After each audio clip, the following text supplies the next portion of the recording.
burden of raising a child on my own. Fortunately, I have Alice and George, my in-laws. They're wonderful people, always willing to help whenever I need it. Alice often picks Leo up after school so I can focus on work. Every time I go to pick him up, she tries to slip money into my pocket, but I always refuse. "Clara, we just want to help," Alice once said, her eyes sincere. "We know the insurance payout was generous, but please, let us help." I appreciate their kindness deeply. The compensation, combined with my income, allows us to live fairly comfortably. But what I understand most clearly is that their help isn't just financial, it's filled with love and genuine care. If only my own parents treated Leo and me the same way. Ever since I was little, I've always felt like the stepchild in my own family. My parents always favored my sister, Brenda, and now they treat her children the same way.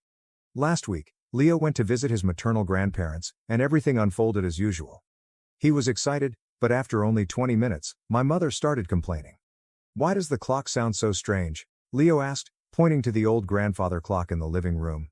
"How does it work?" My mother sighed and rolled her eyes. "Clara, can't you tell him to be quiet? He just keeps asking question after question. Brenda's kids never bother anyone like this." My father nodded in agreement and opened his laptop. "Leo, go play a game, son. I downloaded some fun ones for you." But Leo doesn't like playing games. He likes to talk, to learn about everything around him. Meanwhile, Brenda's 3 children sat silently in the corner, glued to their phones. To my parents, that's the definition of good behavior. I've gotten used to staying silent in the face of comparisons and criticisms. Since I was young, I learned to suppress my emotions, accepting that I wasn't the favorite child. Every time my parents praised Brenda and criticized me, I'd just shake my head and stay quiet. At least they still help me occasionally, watching Leo when I work late, or picking him up if Alice is busy. One Tuesday evening, I went to my parents' house for dinner. The moment I walked in, I knew something was off. My mother had made lasagna, my favorite dish, which she only ever cooks when she's about to ask for something. My father was unusually talkative, asking about work, Leo, and a dozen other things. I knew they were building up to something, but I couldn't guess what. "Clara," my mother said, carefully slicing her lasagna. "We've been meaning to ask you. How much did the insurance pay out after David passed?" It felt like a slap. I almost choked on my drink. Maybe it was the shock, or maybe I was just too tired of keeping secrets from them, but I told the truth. "Around $300,000. My mother's fork clattered onto her plate. My father snapped his head up so fast I feared he might hurt his neck. They stared at me like I'd just won the lottery. "Is that so?" my mother said slowly. "And what are you planning to do with that money?" I felt the weight settle on my shoulders. "I've already invested it," I said, trying to keep my voice steady. "That money is for Leo's future, for college, or maybe a home someday. David and I had planned that together." "But that's years from now," my father interjected. "You should think about the present. Think about the family." And I knew. The family he spoke of didn't include Leo. "You could do a lot with that money," my mother added, leaning in eagerly. "Help the family, those who need it now, instead of holding on to it for a future that might never come." "I don't want to talk about money anymore," I cut in, my voice sharper than I intended. Silence fell over the room. My father's face was filled with disappointment, an expression I knew all too well. My mother pressed her lips together, a clear sign she was angry. Dinner continued in heavy silence, broken only by the clinking of cutlery against plates. I thought that was the end of it. I knew my parents would be upset with me for at least a month, as they always were whenever I didn't do what they wanted. But to my surprise, just a week later, my mother called. "This Sunday the whole family having dinner together," she said in a voice sweet as honey. "Brenda and the kids will be there too. You have to come, sweetheart." I felt uneasy but agreed anyway. That Sunday, I arrived at my parents' house with a strange feeling in my chest. Brenda had come early with her 3 kids, all of them glued to their phones as usual. When everyone sat down at the table, Brenda started complaining about rising prices, increasing bills, and how hard life was getting. "Everything's just so expensive," she sighed, passing around the mashed potatoes. My mother dabbed at her eyes with a tissue, lamenting food prices and the electricity bill. Then Brenda cleared her throat and straightened her back. "I've been thinking," she announced, scanning the table with the confident gaze she's had since we were kids. "Clara and I should help Mom and Dad financially. I'll send $500 a month. I wish I could give more, but Ben's the only one working, and I still have to raise the kids." She paused, as if building suspense, then turned to me with a fake smile. "And you, Clara, You should send mom and dad $1,000 a month. I nearly choked again. What? It makes sense, Brenda continued, her voice calm like she was just presenting a simple equation. You earn more and only have one child. And, well, your situation is a bit more comfortable now. I felt my blood boil. The situation she referred to was David's death, the insurance money I'd set aside for my son's future. I wanted to scream, I'm a widow. I don't have a partner to share the financial burden anymore. But my mother clapped her hands with joy, and my father beamed like he'd just received a Christmas present. Oh, my sweet daughters, my mom exclaimed. You don't know how much this means to us. I sat there, furious, in disbelief. My whole life, I had tried to be recognized, to be accepted, and now, they were putting a price on love. All right, I heard myself say. I'll do it. That first transfer hurt the most. $1,000 vanished from my account with just a few clicks. I told myself, if this buys support from my family, maybe it's worth it. But that illusion faded quickly. Mom, can you pick up Leo today? Alice has a doctor's appointment and I've got a late meeting. Oh, I'm sorry, sweetheart, my mom said over the phone. I've got a headache, you know how my migraines are. It was always something. Every time I needed help, my mother had a reason to say no. Tired, busy, going grocery shopping, back pain. And still, the $1,000 kept leaving my account every month. One Thursday afternoon, when my mother once again refused to watch Leo, this time because she might be getting sick, I called Alice, nearly in desperation. Of course we'll pick him up, Alice said without hesitation. George is already on his way to school. Leo's telling him all about his science project. I hung up and collapsed into a chair, trying to hold back the tears welling in my eyes. $1,000 a month bought me nothing but excuses, while my mother-in-law would drop everything to help me, and never ask for anything. December was approaching. My family always celebrated Christmas at my parents' house. It was tradition, the whole family gathered, exchanging gifts, eating together, making memories. A week before Christmas, my mother called. Sweet Clara, she began, her voice sugary sweet. About Christmas Eve. Your father and I want to host an adults-only party this year. No kids this time. I gripped the pen in my hand. It snapped in two. What? We just want to do something a little more elegant this year, she said breezily, as if discussing a change in dessert. Wine, adult conversations, you understand? But, it's Christmas, I protested, stepping away so Leo wouldn't hear. Where am I supposed to leave Leo? Oh, that's simple, my mother said as if it were the most obvious thing in the world. Just drop him off at Alice and George's. They'll be happy to watch him. You only need to be here at 7. I hung up the phone and looked over at Leo, still focused on his math homework, tongue sticking out in concentration, just like David used to do. For the next week, I wrestled with myself. Would skipping Christmas with my family be too dramatic? But celebrating it without my son felt too painful. In the end, I chose a compromise. I'd leave Leo with Alice and George for a few hours, drop by my parents' house to give gifts and say hello, then head back to spend the real holiday with my in-laws and my son. On Christmas Eve, I drove alone to my parents' house, a carefully wrapped gift bag in my hands. The street was packed with cars. Outside, I could already hear laughter and Christmas music. I opened the door, and the world tilted. The house was full of relatives, but what stunned me were the kids running around the living room, wearing paper hats and shrieking with joy.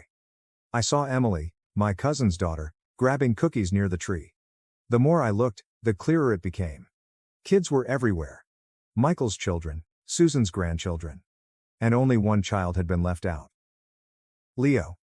I stood frozen in the doorway, my heart pounding. Aunt Helen was the first to spot me. Clara, darling. She rushed over to hug me and looked around. Where's Leo? Don't tell me he's sick. Before I could answer, Michael chimed in. Yeah. Jake was excited to show Leo his new chemistry set. Questions began pouring in from all sides. I couldn't speak.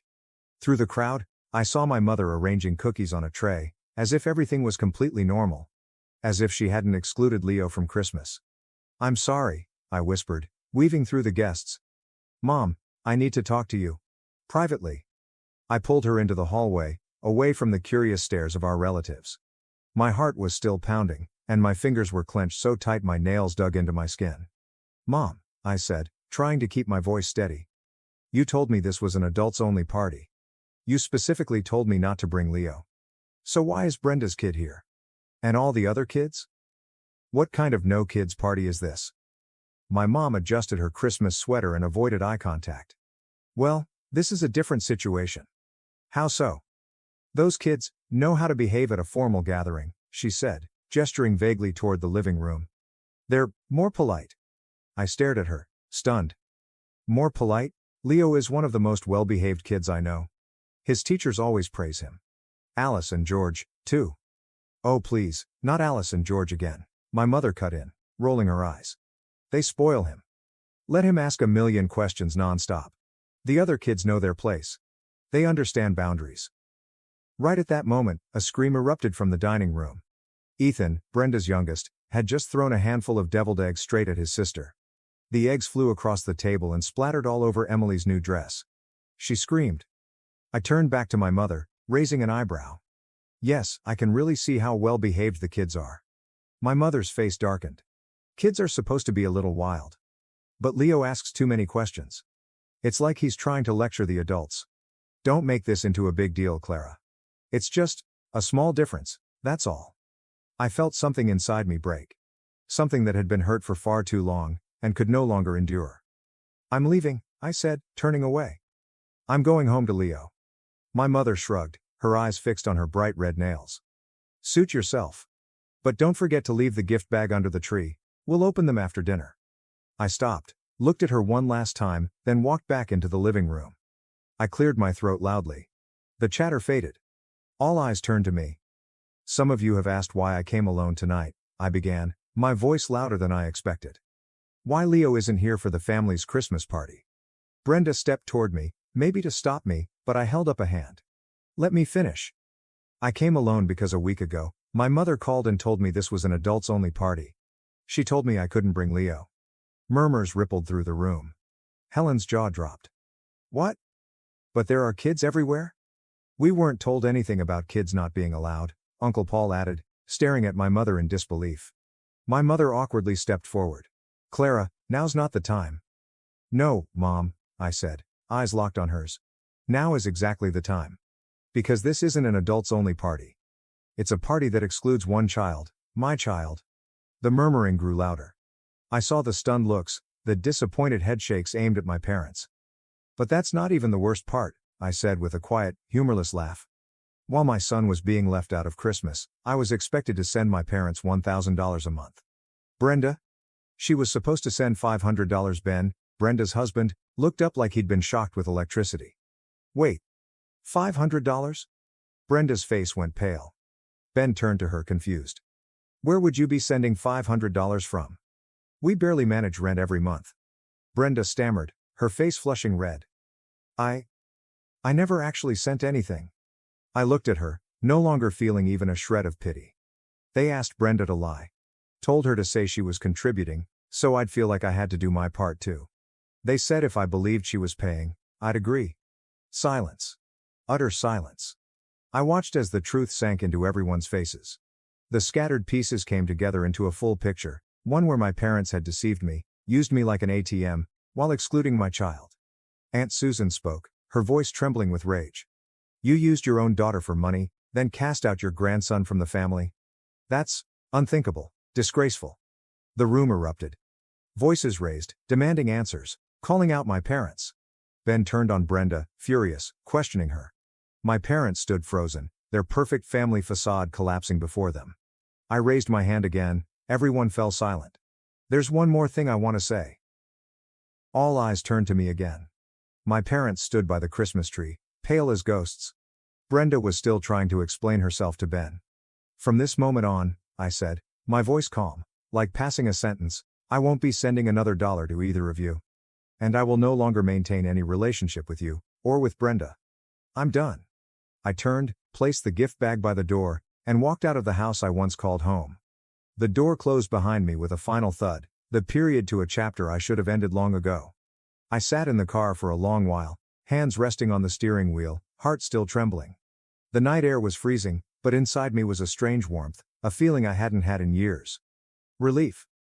I unlocked my phone and opened the banking app. With just a few simple steps, I canceled the monthly transfer to my mother's account. One tap, one confirmation, as if I had just broken the invisible chain that had been dragging me for the past year. The road back to Alice and George's felt both long and incredibly short.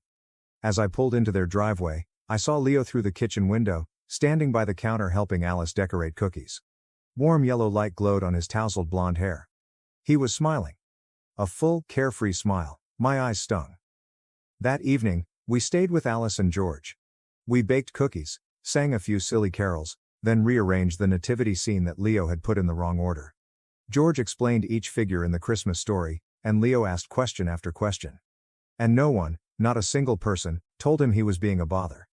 That's when I realized, this is what family is. Not blood. But the people who choose you. Who chooses your child? The next morning, while Leo was still fast asleep among a pile of Santa's presents, my phone rang. It was Aunt Susan. You should hear what happened after you left, she said, skipping any pleasantries. As soon as you walked out, it was like a dam broke. Uncle Robert stood up and said he couldn't stay another minute. Then Helen left. Then Paul. People started walking out one after another. Some even told your parents to their faces that they were con artists. That they were a disgrace to the family. I listened in silence. Aunt Susan continued, her voice angry on my behalf. Ben was furious. He packed up the kids' things right then and told Brenda he needed time to think about their marriage. Last night, he took them to his parents' house. I closed my eyes. A part of me felt sad for what Brenda had caused, but mostly, I just felt, right. All of this should have come out a long time ago. I want you to know, Aunt Susan added, her voice softening. We're on your side. What they did to you and Leo, it's unforgivable. I thanked her, then hung up. Right after, the messages came flooding in, from my mother, my father, and Brenda. All saying the same thing. We're sorry, we were wrong, please talk to us, let us explain. I read each one. Then quietly moved them to the archive. I didn't reply. The week between Christmas and New Year's passed like a gentle breeze. Leo and I stayed with Alice and George, playing board games, watching movies, baking. Nothing extravagant, nothing loud, just pure, genuine warmth. The new year has arrived. On the morning of the 31st, the doorbell rang. I looked through the peephole and saw my parents standing on the porch, holding a large gift box wrapped in shiny paper. My heart thudded, not from fear, but because I wasn't sure whether I should even open the door. Clara, we know you're home, my mother's voice called sweetly from outside. So sweet it made my skin crawl. We just want to talk. I opened the door, but blocked the entry. I kept my distance. They looked smaller. The power they once held was gone. Maybe because for the first time, I wasn't the obedient daughter standing silently while they lectured. We brought this for Leo, my father said, holding the box out to me. One glance at the wrapping and I knew it was some expensive piece of electronics. Leo doesn't need it, I replied, not taking the gift. Clara, my mother stepped forward. We know we were wrong, about how we